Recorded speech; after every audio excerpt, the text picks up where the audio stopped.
Hello, and welcome to all. And this is Marie McPherson, and we are going to continue our series on conversation on mental health.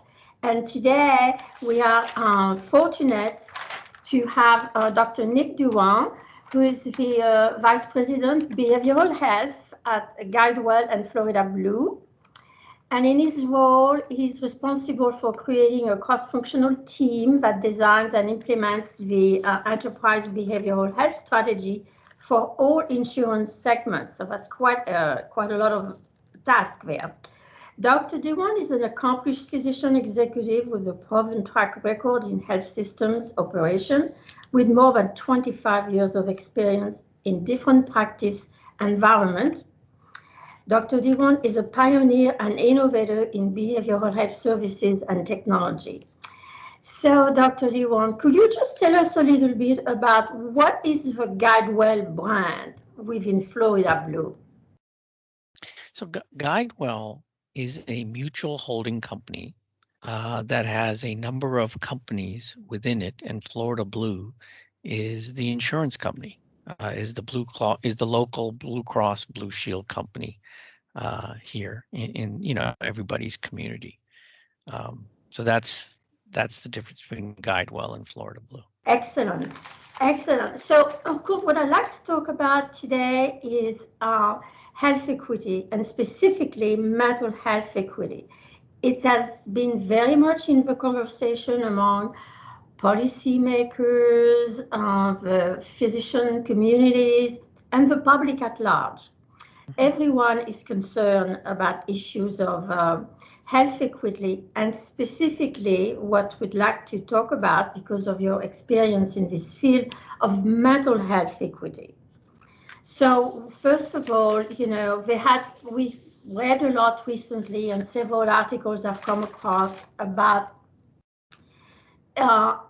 specifically mental health equity and issues of structural racism, structural equity. Could you just tell us a little bit about what is the background? What does this stand for? What from, rather? Sure. So please go ahead and tell us a little bit more about what the structural racism and health disparities, health inequities. Okay. Well, thank you for that. So I think it's important for the people that are listening to understand the definitions and the acceptable definitions that is been written about in the literature. And that is, let's start with structural racism. Now, structural racism is defined as a system of policies, institutional practices, cultural representations, and other what we call norms that perpetuate, that reinforce racial group inequity. Now, disparities is in the literature, and it's been talked about for decades and decades, but health disparities are just differences in health status amongst different segments of the population. Health inequities is completely different. It's disparities in health, but the causality of those disparities, when one uses the word health inequities, it really means health disparities or disparities in health status that are a result of systemic, avoidable, and unjust policies and practices that have created barriers to opportunity. So basically, it's being able to say one word, but incorporating the cause and the origin of the disparities. And, it used to be health disparities, when you look at the research literature, we thought, well, these are mostly biological or potentially cultural, rather than what I would call very avoidable, systemic, or unjust social, economic policies and practices. So, today we have a lot of research and efforts that are dealing with, say, social determinants of health.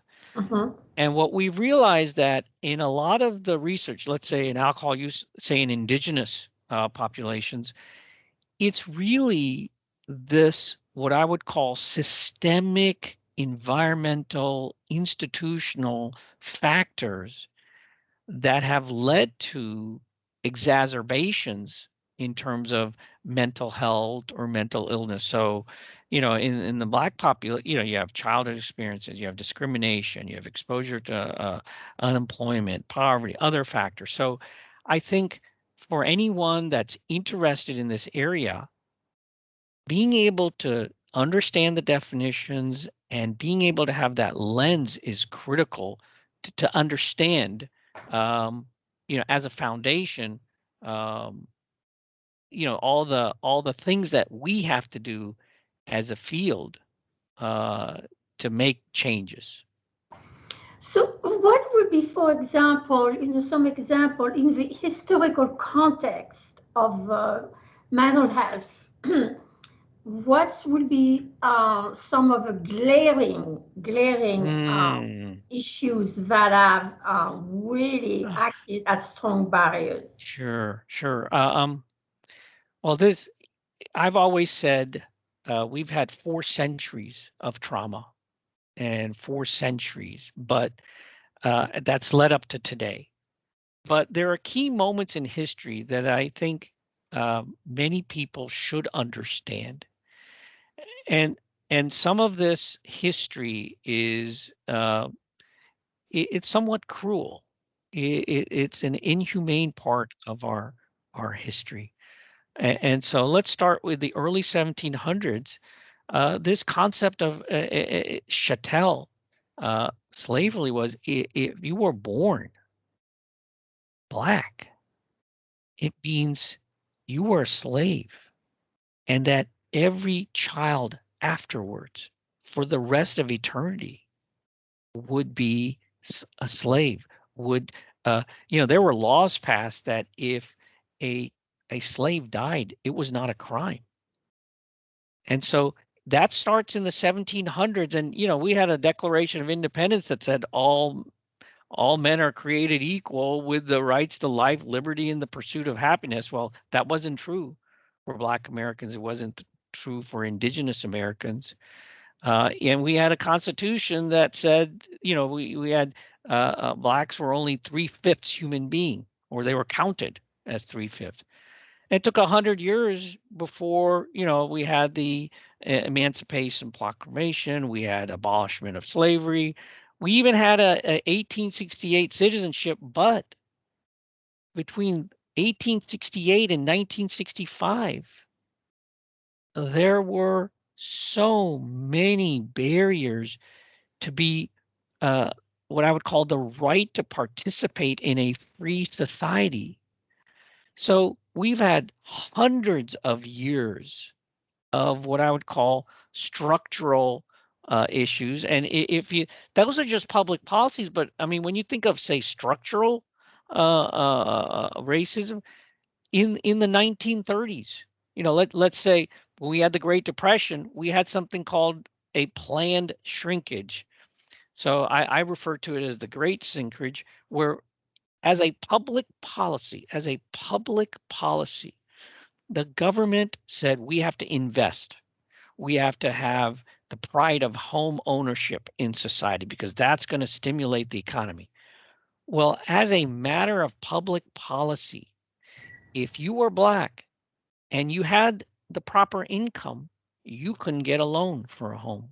In fact, this concept of redlining is actually people drawing red lines on maps in 200 cities around the country where no investment would occur, no capital. And so when you think about modern society and you think about economic development, it really is about capital investment.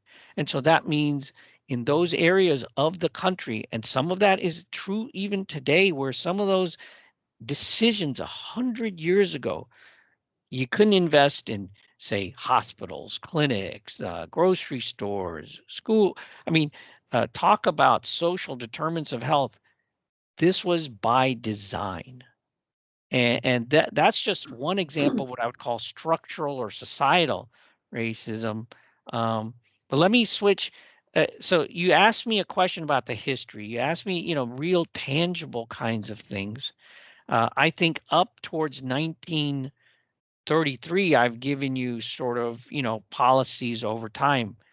But may I talk about some of the more modern stuff? Absolutely, yes. I mean, Go past the shameful past. well, I mean, I think it's important to learn. It's important for anybody listening to understand history and to understand how did we get here. And so I think it's really an opportunity to be curious about, how did this all happen?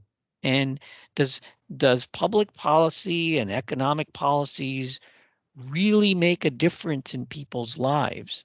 And what I'm trying to share with you is absolutely public policies and economic policies really do create what I would call the societal infrastructure and future.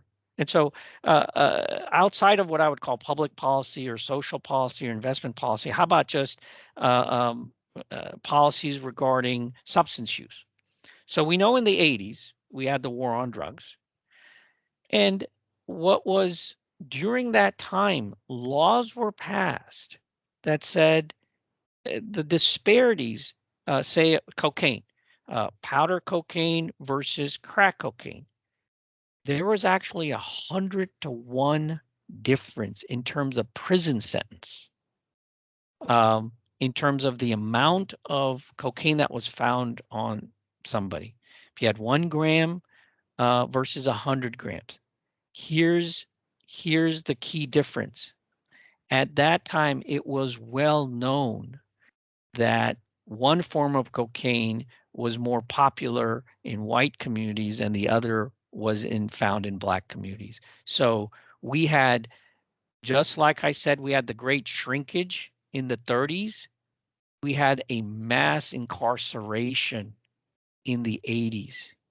And that mass incarceration, being, quote, labeled as a felon means you couldn't get a job afterwards. You couldn't find a place to live.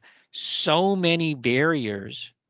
And when you see the 100-to-1 disparity in terms of a prison sentence, now it's about 18-to-1, but it's still a huge gap. And you think, well, that was with the cocaine.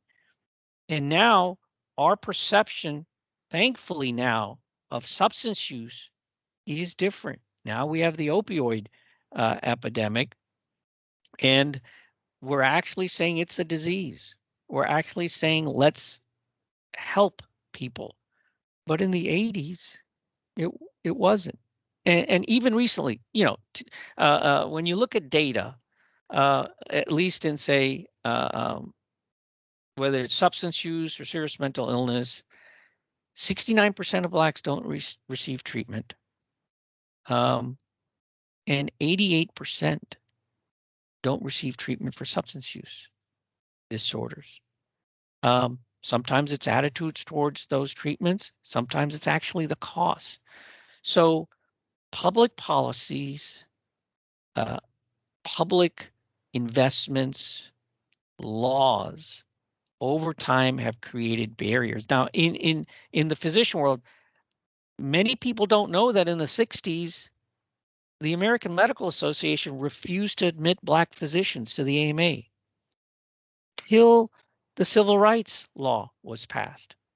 So even in that area, when you think about, structural racism or systemic racism is about public policies, but it's also about institutional practices. And so here's an example in the medical community where we had this barriers. We had this systemic racism going on even in the House of Medicine. So those are just examples of the history of where we've been. So once again, it's important to embrace and be humble about that history and to understand it. What also, also important is at least to have a self-awareness. Yes. That these issues this is the way it has been, and this is not necessarily where we're going. But what, as you mentioned, the AMA not accepting Black physicians until the civil rights Act. Well, if you look today at the APA, the American Psychiatric Association, which with about just around 40,000 physicians, only 2% are Black. So although there's probably many reasons why, but probably, how do the barriers to those Black physicians to achieve the status of the opportunities to become psychiatrists? Could you just address this for a few minutes? Yeah, I think across every specialty historically, there's been these barriers. But I do think the American Psychiatric Association recently did the right thing in terms of the apology. I think the apology was it was the right thing to do. I mean, when the APA was founded, what you know, In the 18th century, 19th century? yeah.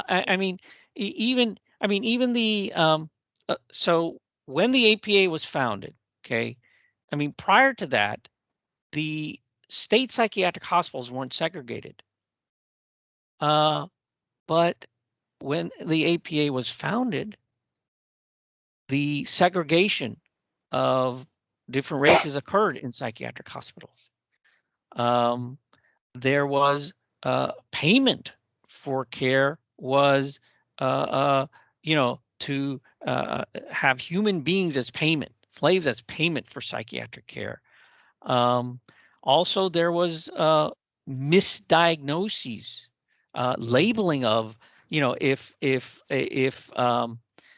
somebody wanted to escape the brutality of slavery, the brutality of being beaten, the brutality, that was labeled as a mental illness. So historically, the APA has apologized for what I would call the racist policies, treatment approaches, and so the fact that it took so long for this to occur is also an apology that the APA made, because these weren't issues that weren't raised before.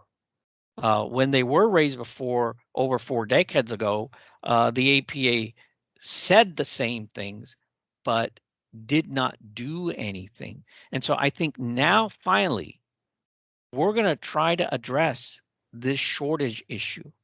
We're going to try to address the appropriate training. We're going to try to address the mislabeling. I mean, yeah, even historically, things like in the early, say, 20th century, if you were Black, you weren't considered eligible for psychotherapy, or the same symptoms. And if it was just you changed the color of the person, the diagnosis would be different. I mean, that's how far, that's how much of a journey we have to take as a clinical profession. And this sort of embedded discrimination is really, I think that's why we have to fund more training programs. We have to create more leaders. I think the APA is going to be behind this. I think in our work with, say, SAMHSA, our work with residency programs, medical schools, the work in scientific communities, I think this is going to cause a massive transformation, and it's desperately needed, because you're absolutely right, Marie. 2%, when 12% of the population, right? I mean, that's a huge gap. Yeah. That's a tremendous gap, and so we really do have to make that sort of jump. Absolutely. Especially, considering that the ethnic composition of the United States population is very much changing. Yes. So that these ethnic groups be represented is only makes sense because care also should be delivered in an appropriately cultural context as well. I agree, and it might take us. These things take time, right? This might take us a quarter century. It can't happen overnight. I mean, you can't train that many people overnight. But in the meantime, I think everyone needs to have, what many others have been calling a sense of cultural humility, a sense of what I would say, uh, being much more empathic and understanding, doing much more self-reflection. And I also think there's a real opportunity. We have, um, there's a, there's a movement in terms of let's try to educate and train as many individuals we can to address um, mental health issues or substance use issues, whether it's peer mediated, caregiver mediated. And so I think there is an opportunity to expand the access by focusing on, as you said, you know, the the the individuals and the groups of individuals that we can bring into being educated about this. It's not going to be solved overnight. Yeah, No, we're sure. it's going to take a couple of decades, but we have to be persistent about it, and we have to set very bold and measurable targets. Absolutely. And also, it has been mentioned, and I've seen it reported, in recently, that given the shortages right now in the workforce versus Mm, psychiatrists, not only that, the psychotherapists, do we need to go, is it time? Do we need to mm, go beyond, let's say, asking for more psychiatrists or for more psychotherapists? This is not there. This yeah, is yeah. this is not there. I, So do we go beyond, and maybe in technology? Is it technology issues? Is it, as you say, over peers? But clearly, we need to go beyond the current shortage of a workforce to address the access issue. Yeah, and I think you hit on a couple of topics, Marie. So let me address some. Let's talk about technology, as because I'm a big fan of technology. Written 3 books in this area, and um, technology by itself, what I would call self-driving or self-management technology, is going to be the norm. There are enough what I would call apps out there, enough well-designed, well-researched apps. In fact, there are many of these software companies that have done randomized controlled trials and are going through what I would call a somewhat of an FDA sort of validation process. So I think digital technologies are definitely going to be part of our future. They're part of our current life now. Mhm. But I think matching technology with whether it's a community health worker, I mean, in the medical world, physical health world, we have community health workers, we have health coaches, we have nutritionists, we have dietitians, we have physical therapists, personal trainers. Uh, we have a different categories of expertise, different categories of training, different categories of what I would call skill-based sharing. And in mental health and substance use conditions, we're starting to do that. There are efforts to create what I would call uh, coaching certifications, but I think that has to be expanded and has to be Mhm. married with digital solutions. So I think that'll be the model of the future. is marrying technology with what I would call trained, skills-based, whether it's peers, health workers, coaches, whatever, and that's the continuum. So it'll be a team approach. So we can't double the number of, say, therapists, can't double the number of psychiatrists. So on the one end, I think expanding the number of individuals that can intervene for the benefit of somebody is going to be critical. Marrying that with technology, but also doing that same thing in primary care, expanding that capability in primary care. So that means you know that in primary care environments sometimes you have co-located care, sometimes you have a tight referral arrangement, sometimes you have a collaborative care model, but it's training those individuals and embedding, like I said, that what I would call expanded workforce, and making sure that that expanded workforce is has the empathy and the humility to understand the traumatic experiences that have been there for years and years and that continue today, but also, going from 2% to 12%. Okay, making sure we make sure that when we do our training, it addresses issues of racism, addresses issues of equity, but it also trains everyone, and we have to create opportunities for that. So I think that's how we get from where we are now, and instead of waiting for a quarter century, we accelerate all these other things. We accelerate. And I think, the SAMHSA is very interested in this. I think there are nonprofit organizations. I think there are many organizations that are very interested in making this happen. So I think we have a great opportunities. I mean, in some of the university presidents or institutes that I've been in conversations, this is a big interest I of theirs. totally agree. I think, to sort of filling the more immediate gap in access to behavioral health, mental health services, I totally agree with you that we need to expand the workforce.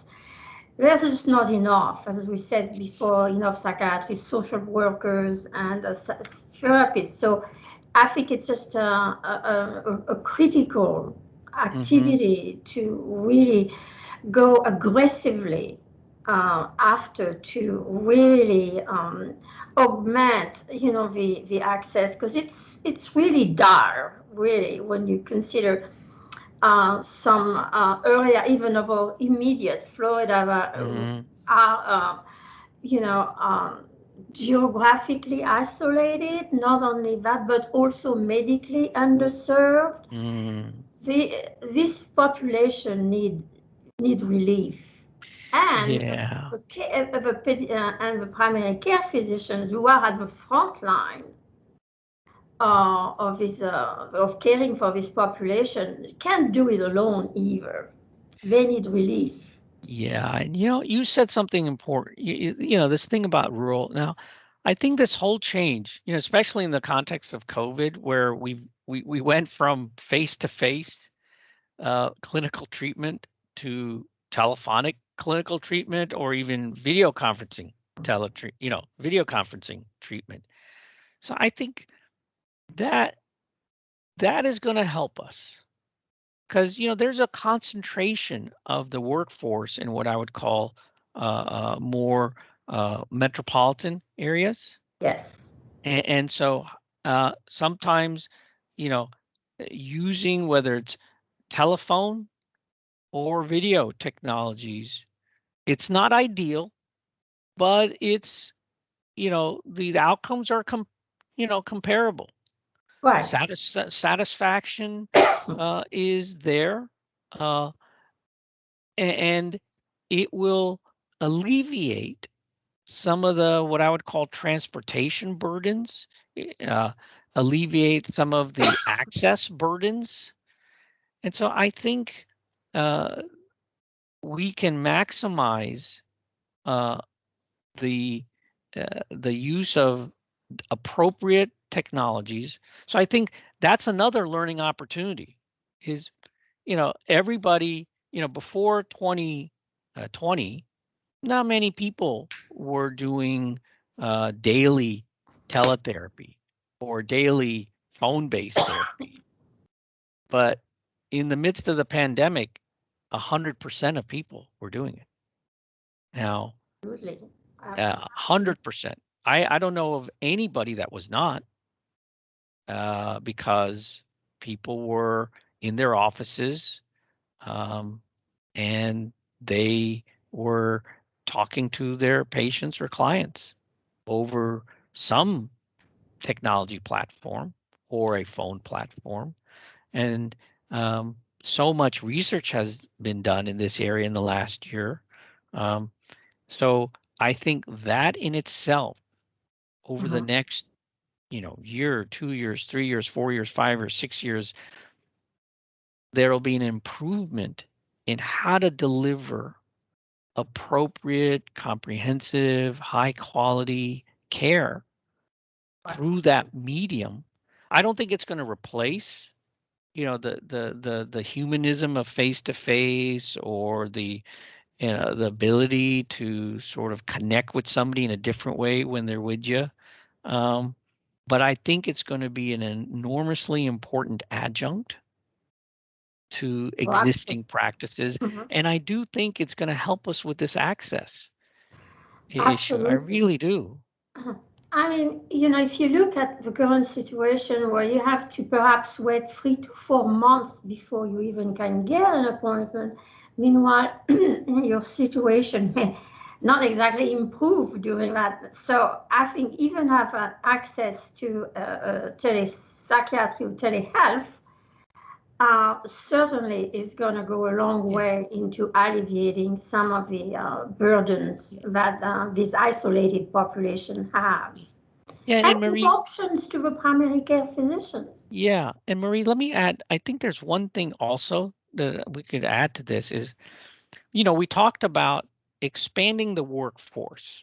Yes. Okay, expanding the workforce outside of what I would call, people that have been training for 6 years, or, psychiatrists 15 years, let's say, expanding it, but providing that group of individuals the tools and resources. And so I think we're headed towards what I would call a team-based approach. Right. That team-based approach will have what I would call a tiered capability. We'll be using measures and conversations to determine what is the severity level, what is the needs, what is the safety, what are the real needs, and how do we personalize and customize an approach for the person who's coming with when they're suffering, when they have whether it's a mental health or substance use condition or both, or whether it's a mental health and substance use condition. How do we maximize what that person needs, what that family needs, with the right groups of individuals and resources, so there's not that 3-month wait or that 2-month wait, and you can have a quicker access if you expand the team, develop efficiencies, develop what I would call ladders of understanding of severity, safety, overall needs, medical, social determinants of health, psychiatric, substance use. So I think that's where we're headed, Marie. We are headed in that direction.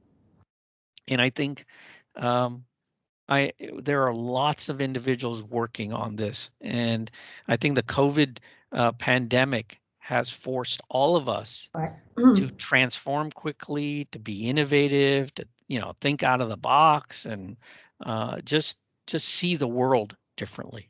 Absolutely. It was like a perfect storm in a way.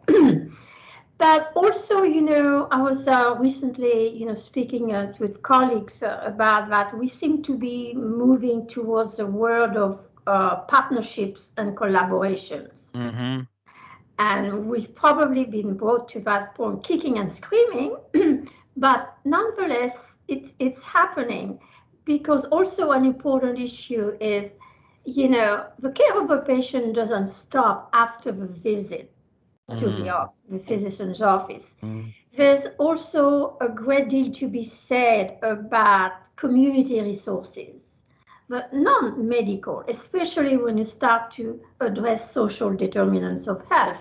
Could you just say a few words about also the importance of providers, physicians, psychiatrists, primary care, to have this connection with the community? Yeah.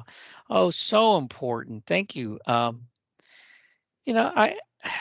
clinicians, I think e- every clinician I've spoken to has really, in the context of the issues of health inequities and structural racism, has really done there's a great deal of self-reflection and commitment to education. 100% there's buy-in on that. But then after reinforcing that sense of empathy, that sense of humanism. Well, now what? What can be tangibly done?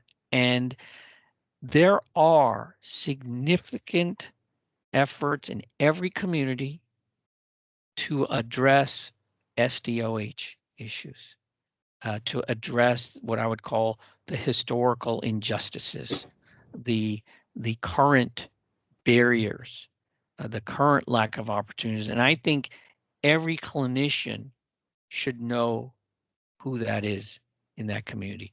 Every clinician should have an understanding. They should call up their local, uh, whether it's their community mental health center, the local government office. I know you have a tremendous resource list of partners that you work with, and I'm sure there's organizations in every community, and so providing those clinicians with a list of, well, who are the partners, who is doing work in this area, how, if I have a patient or a client that needs XYZ, how can I make sure I connect them to the right resource? Because it's not just the therapy I do or the intervention that, say, I provide. It's what is going on in their life outside of that brief interaction. And if you don't have those, if a clinician does not take the time, and I think this is where, you know, your organization can really provide, because you're across the state, you support different organizations, you work with different and I think that's a dire need to say, let's make sure we provide the sort of, used to be, you know, we used to have a little address book that we'd write down, and now everything's technology. And so I think that is so critical, to sort of understand who those community partners are, because nobody should, it's frustrating to the patients and clients about, well, I'm not getting everything I need. And the clinician gets frustrated because they're thinking, I'm not delivering everything I could, or whatever I do is not really comprehensive enough. And so this is really a chance to do better community partnerships. And in addition to those partnerships, I think it's a chance for clinicians to change the environment.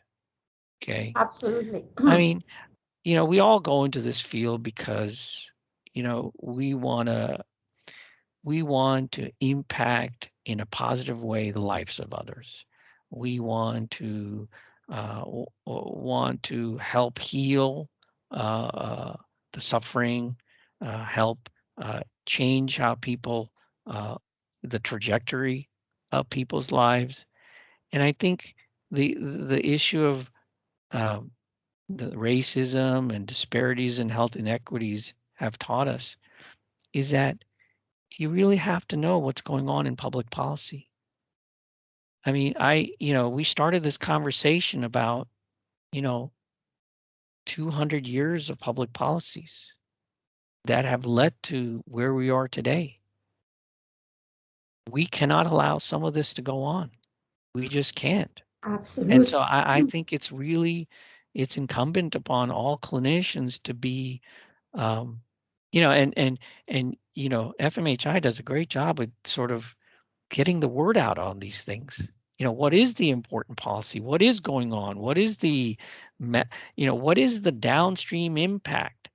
It's not, it's not the domain of, say, policy wonks. It really does have sometimes centuries worth of impact or generational impacts. And so I think it's important for the day-to-day clinician to be aware of this and to have a voice in the matter, because it does matter in their day-to-day work. It does matter to their patients or clients they serve. So I think, and I think that's where FMHI and US, that's where I think you play a phenomenal role in this area of educating people about how do what is this policy? What does this mean? What are the ramifications? What would happen downstream? And for clinicians to know. So I totally agree. So, Nick, briefly, could you just give us just a little bit more specifically, or what would you like to see? What is sort of GuideWell doing in the area of diversity? What would you like to see happen? Well, GuideWell has a long track record of what I would call, diversity, equity, and inclusion. Long track, and GuideWell's done very bold and measurable things. So let me tell you what was in the past and what is coming now. Okay, so I mean, as a company, historically, very diverse. 40% of the officers in the company are women. Uh, um, uh, we have 4 regions. We have, and each region has a president. We have 2 Black presidents, a female president. Um, we have, 11 board members. It's 75% are female or minority. I mean, so 50% of our executive team is females. Uh, so there's always been a history, but you can always get better. So I think having the humility and courage to say enough, we're not doing enough. And so in the past year, we have, well, we added to our values. Our values, and I think it's important. Uh, Large organizations function based on their mission, vision, and values. And usually the values come first. And so the values have always been respect, integrity, imagination, courage, and excellence. We added inclusion as a value, and that's going to drive everything we do. But practically speaking, we created what's called an equity alliance within the company. We our CEO and our board said we're going to spend $25 million over the next 5 years in partnerships with communities around the state to address systemic racism and health inequities in all the communities we serve. We invested in the Tampa Bay area, the Jackson, all the different areas of and partnering and letting the community tell us what is needed, what kind of economic development, what kind of workforce training. Um, and our foundation is dedicated to 3 things: food insecurity, mental well-being, health equity. Um, and we've done some practical things like we have a thing in Orlando called Lift Orlando, where we're trying to lift the access, provide transportation. Uh, we're trying to encourage the next generation of Black leaders. We have a collaboration with historically Black colleges, universities. We're training young pharmacy students.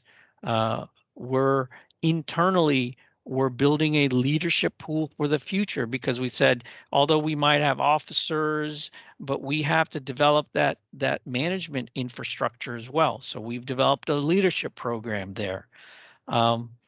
We created Juneteenth as a corporate holiday. And we have looked at everything we do in terms of the partners we have, the suppliers we have, how we do our hiring, how we train internally on, say, unconscious bias.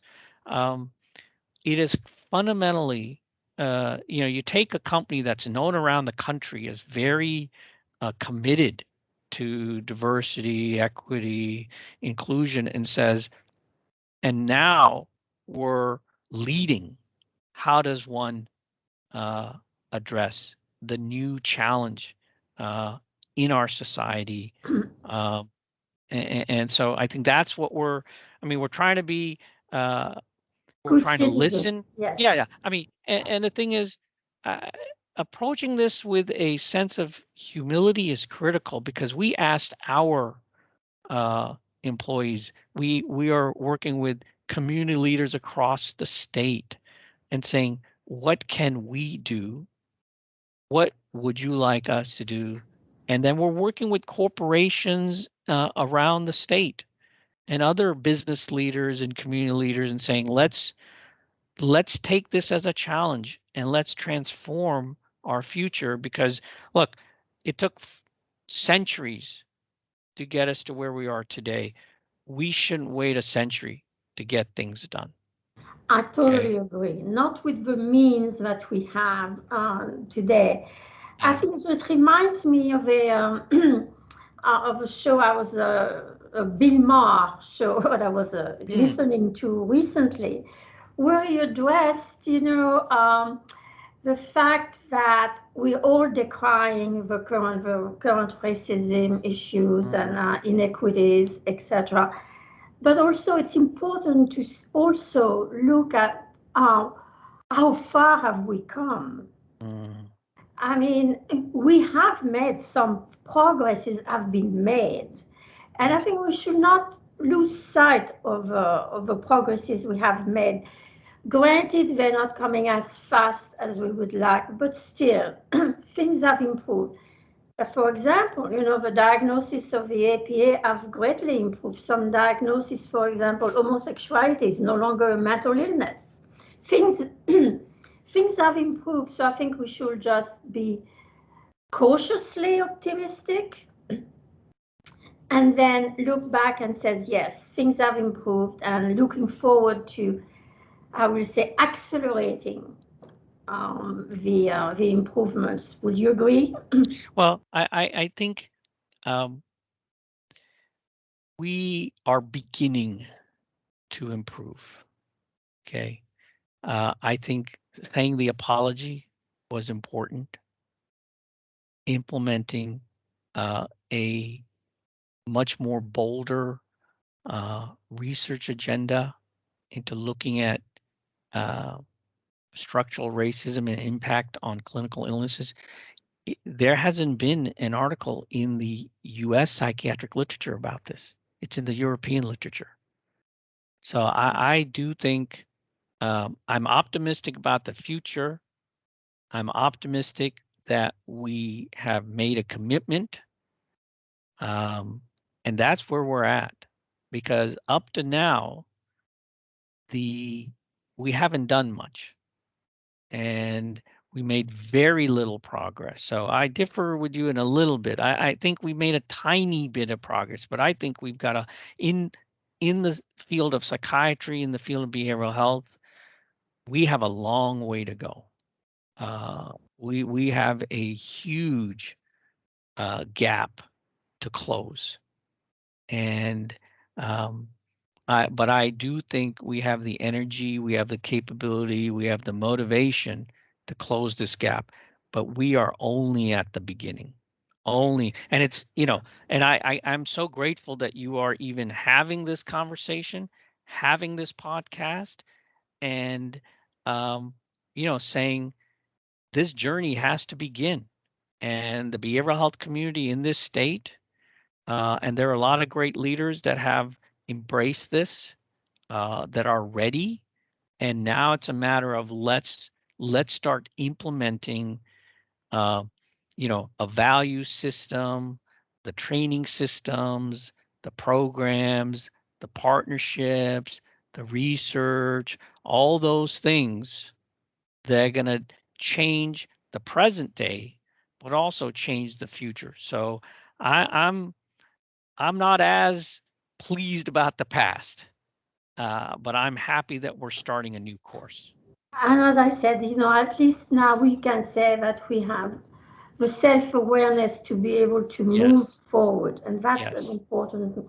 Dr. Dewan, I cannot tell you how pleased and how grateful I am for this conversation. It's been most stimulative and informative. So thank you so very much. We Oh, are appreciate we it. done? Oh my We are goodness. done. Are you really?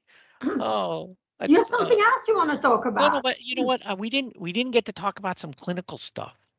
Go And I for it. really no, because I really want to, because I think we're going to see a lot more of this.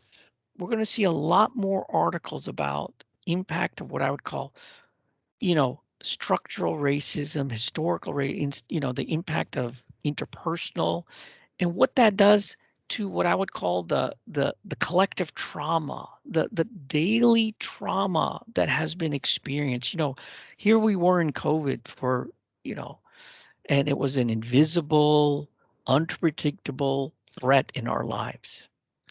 But imagine if that threat was visible, ongoing, and always present.